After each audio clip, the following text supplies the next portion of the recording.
নমস্কার। আজকে আমরা যে বিষয়টা নিয়ে আলোচনা করব তা আপনারা টাইটেলে দেখেছেন যে সবকিছু হারানোর পরও একটা শান্তি বিরাজ করে। এটা হয়তো সবাই হয়তো বুঝতে পারবে না, বা যাদের হয়তো একান্নবর্তী পরিবার থাকে বা যাদের পরিবার অনেক বড়, যারা হয়তো বিয়ে শাদী করেছে, যাদের বাচ্চা কাচ্চা আছে, তারা হয়তো আমার এই টপিকটা খুব একটা বিশেষ হয়তো নাও বুঝতে পারে। কারণ আমার মতন সর্বহারা মানুষ আছে, কিন্তু বেশিরভাগ মানুষই তাদের সংসার ধর্ম আছে। আমারও একটা ছোট্ট সংসার আছে আমার বাবা মাকে নিয়ে। তো বাবা মা যখন থাকবে না, তো সেই জিনিসটা আমি মাঝে মাঝে যখন একা একা বসে থাকি, তখন আমি এটাকে কল্পনা করি যে তখন সেই মানে কি রকম ফিল হবে। তো সেটা করতে গিয়ে আমি বুঝতে পারি যে অ্যাকচুয়ালি তো কিছুই তো নিয়ে আসেনি, সত্যি কথা বলতে, নিজের কর্মগুলো ছাড়া। জন্মান্তরের ফলে যে কর্মগুলো হয়েছে, সেগুলো ছাড়া তো আর তো কিছুই নিয়ে আসেনি মেটেরিয়াল জগতে, বা জাগতিক দিক থেকে যদি দেখি। শুধুমাত্র এই শরীরটা দিয়েছে, আর থাকবার জন্য ঈশ্বর এই বাড়ি ঘর একটা ছোট্ট জায়গায় কাজ করি সেটা দিয়েছে।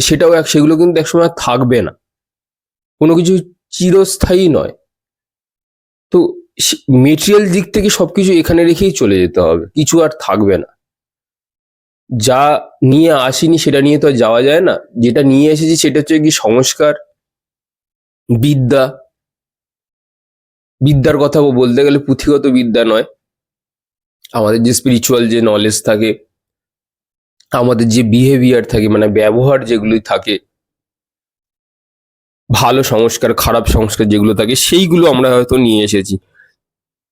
আবার এগুলোকেই আমরা এই যে জীবন থেকে যে শিখছি, শেখার পরে ট্রান্সফর্ম হচ্ছে, রূপান্তর হচ্ছে, আবার সেগুলোকে নিয়েই আর আমাদেরকে নেক্সট লাইফে যেতে হবে।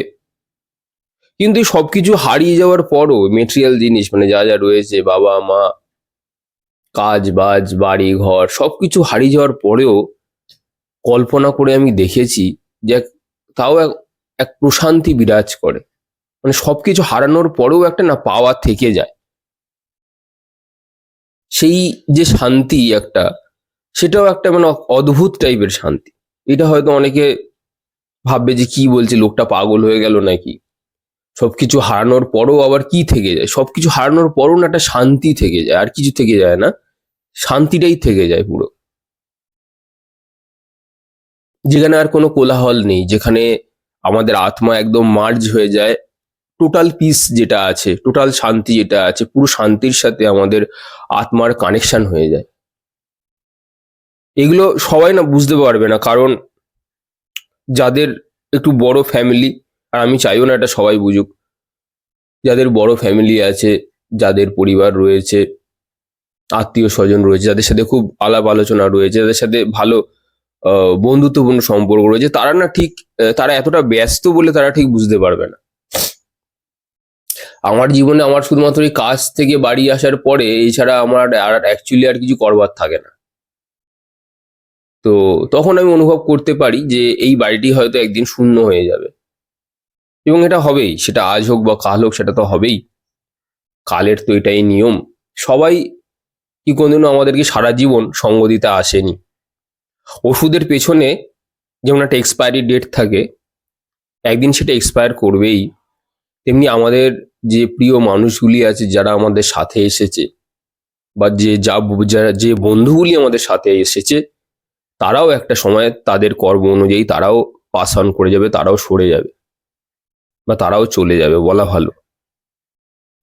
তো এই সব কিছু হারানোর পরেও বন্ধু বান্ধব, কাজ, একটা দেখবেন একটা হামিং, একটা সাউন্ড থাকে না, সেই সাউন্ডটা সবসময় যেন বিদ্যমান।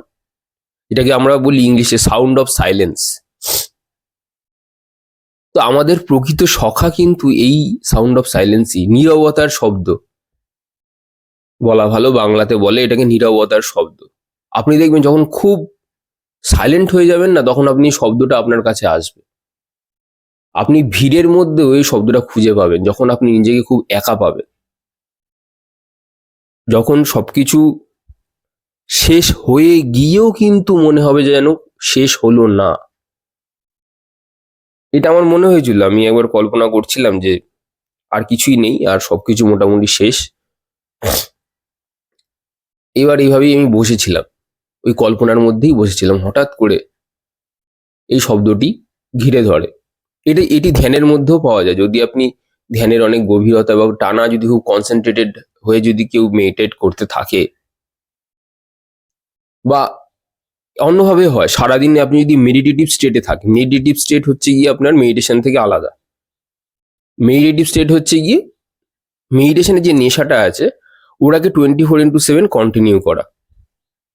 এটা করা যায়, এটা চোখ খুলেই হয়, খুব আস্তে আস্তে লোকে কাজকর্ম করে এই অবস্থাতে, এবং তার ব্রেন কোনো কিছুকে অ্যাকোয়ার করে না, মানে কোনো কিছুর সাথে না, মানে কি বলবো, গ্লু থাকে না, মানে কোনো কিছুর সাথে টাচ করে না ব্রেন, মন কোনো কিছুর সাথে অ্যাটাচ হয় না, কিন্তু সে সব কাজকর্মই করতে থাকে, দিনের সমস্ত কাজকর্ম, লেখালেখি যাই করছে না কেন, কিন্তু তাও মেডিটেটিভ স্টেটের মধ্যে থাকে। এবার মেডিটেটিভ স্টেটেরও লেভেলস থাকে, তার দিনের কাজকর্ম করবার সময় মেডিটেটিভ স্টেট তো আর সে হাইপার লেভেলে যাওয়া যায় না, তাও আলফা থিটা লেভেলে কিন্তু তাও যাওয়া যায় কাজকর্ম করতে করতে। তো ওই সময়ও এই সাউন্ডটা আসে। তো তখন গিয়ে আমার মনে হয় যে সবকিছু শেষ হয়েও গিয়েও কোথাও না কোথাও হয়তো শেষ হয় না। আমরা যেখান থেকে ভাবি শেষ, সেখান থেকে কিন্তু আবার নতুন কিছুর শুরু হয়। যখনই ভাবছি আমি শূন্য, মানে কোনো কিছু নেই আমার কাছে আর, আমি পুরো খালি হয়ে গেছি, যা যা দিয়েছিল সবকিছু শেষ, যা যা দিয়েছিল সবকিছু তারা প্রকৃতি নিয়ে নিয়েছে, তারপরে যে জিনিসটা পড়ে থাকে এই সাউন্ড অফ সাইলেন্স থাকে, এই নীরবতার শব্দটা বিদ্যমান থাকে। এবং এই শব্দটি আমাকে এটি বোঝাবার চেষ্টা করে যে সবকিছু শেষ হয়নি, এই দেখো আমার থেকেই সমস্ত কিছু সৃষ্টি হয়েছে।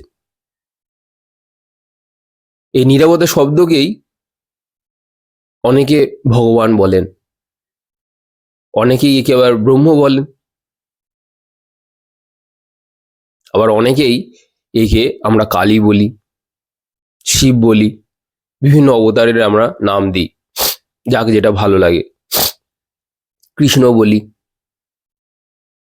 তো এই যে নীরবতার যে শব্দ আছে, এটা আরো ভালোভাবে গভীরতা যাবে যখন আপনি কমপ্লিটলি ভেতর থেকে এমটি হয়ে যাবেন। আসলে আমাদের প্রত্যেক দিনই এই নীরবতার শব্দগুলোটা, যেটা আমাদের চারপাশে হচ্ছে, যে হামিং যে সাউন্ডটা, যে আপনাদের সাথে কথা বলছি, এখনো কিন্তু শব্দটা বিদ্যমান, কিন্তু এই অডিওতে আপনারা সেটা অনুভব করতে পারবেন না। তো যদি কোনোদিনও সাইলেন্ট হয়ে যান কমপ্লিটলি, তাহলে এই নৈশব্দের শব্দ, নীরবতার শব্দ বা নৈশব্দের শব্দ, এটা আপনি কিন্তু পাবেন, এবং এইটি আপনাকে জানান দেবে যে পৃথিবীতে কোনোদিনও কোনো কিছু শেষ হয়ে যায় না। এটি যেভাবে চলছিল, তুমি না থাকার পরেও কিন্তু সেটি একইভাবে চলবে। তুমি চলে গেলেও সমাজ এবং পৃথিবীর কিন্তু কোনো পরিবর্তন হবে না।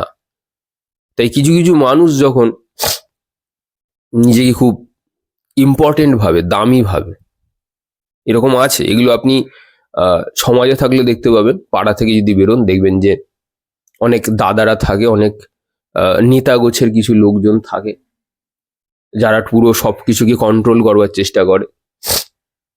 আপনি যদি অফিসে যান, অফিসেও সেখানে দেখতে পাবেন যারা সিনিয়র কর্তৃপক্ষ থাকে, সব মাফ করবেন, যারা সিনিয়র কর্তৃপক্ষ থাকে সেখানেও এরকম দাদা টাইপ, দাদাগিরি বা দাদা গোছের কিছু লোকজন থাকে, যারা ভাবে যে তারা ছাড়া কোনো কিছু চলবে না, সবকিছু অচল। তো সেটা কোনোদিনও সম্ভব হয় না। তারা আসলে ওই যে যেটা বলছিলাম, নৈশব্দের শব্দ, সেটাকে উপভোগ করতে পারেনি, তাই বুঝতে পারেনি।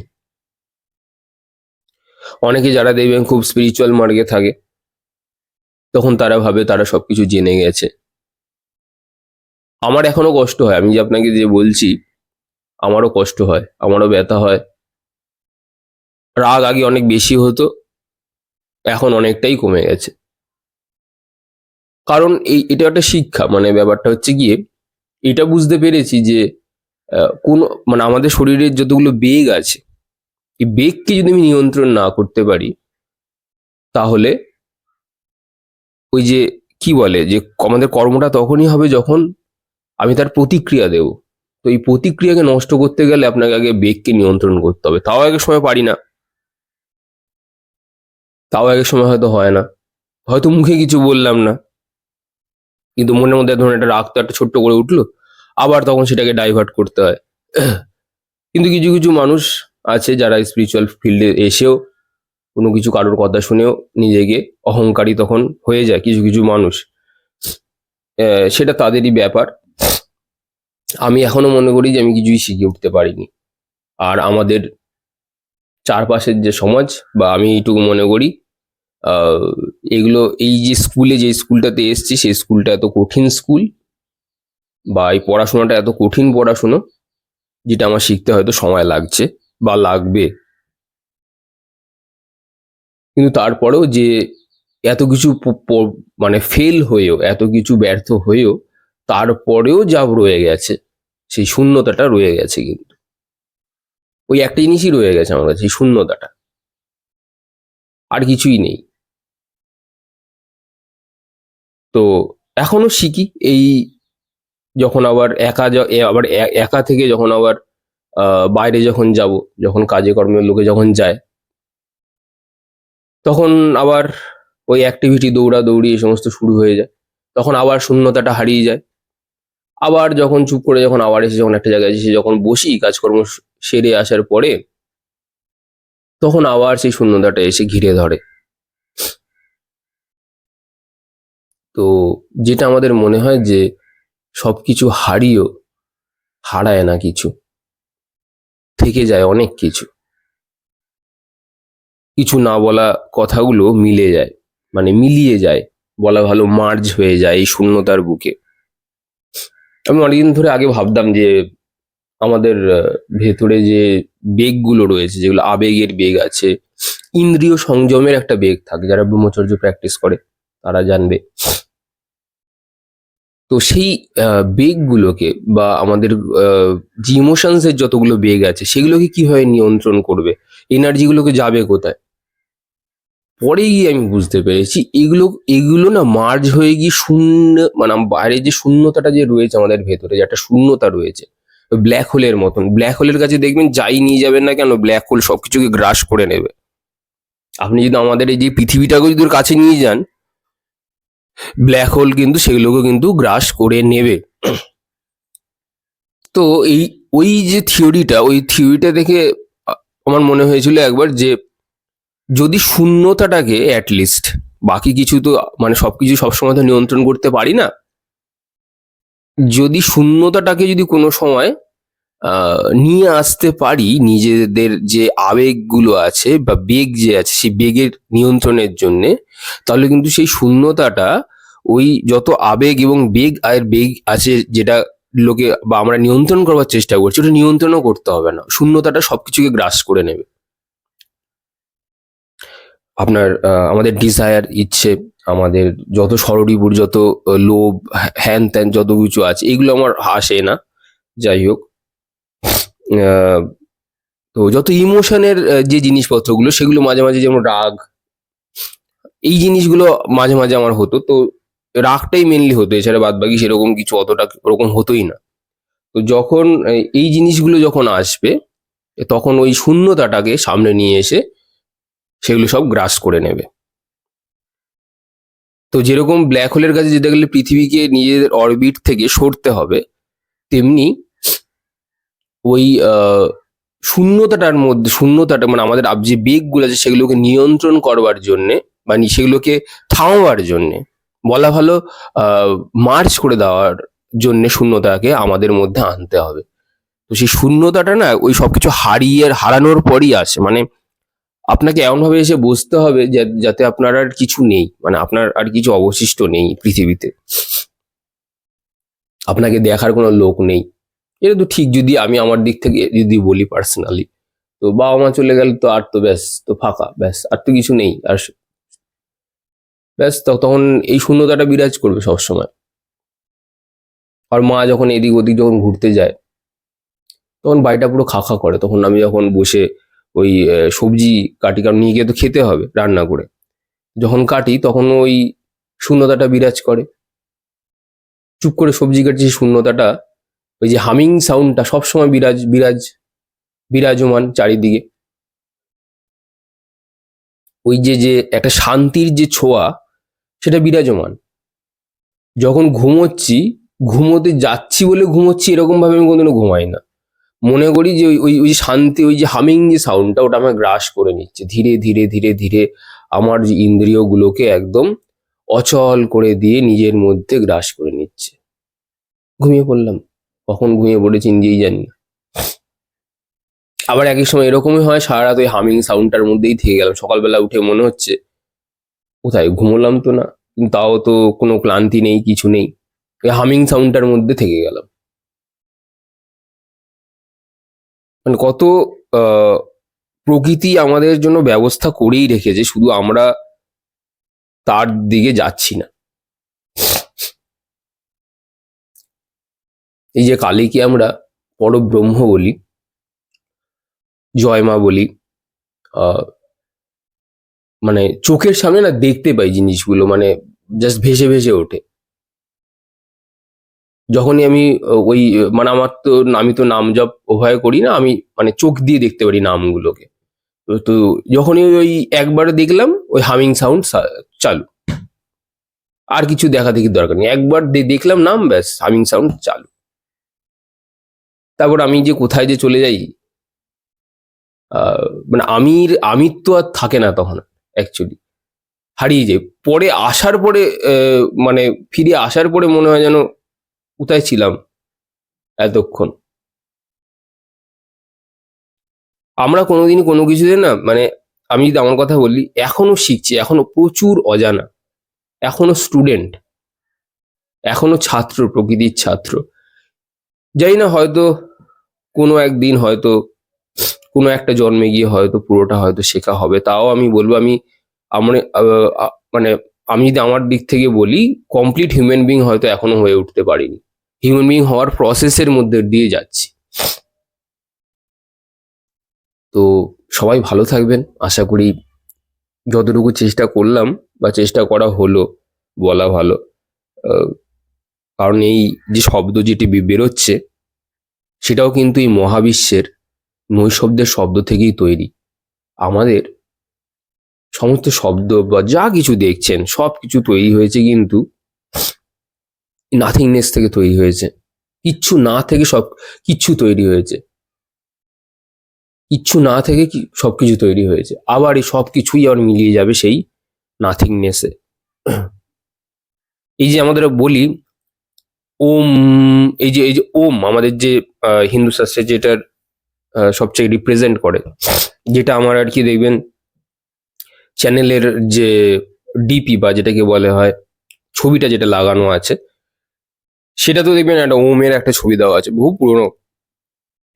তো ওমের যে ওম,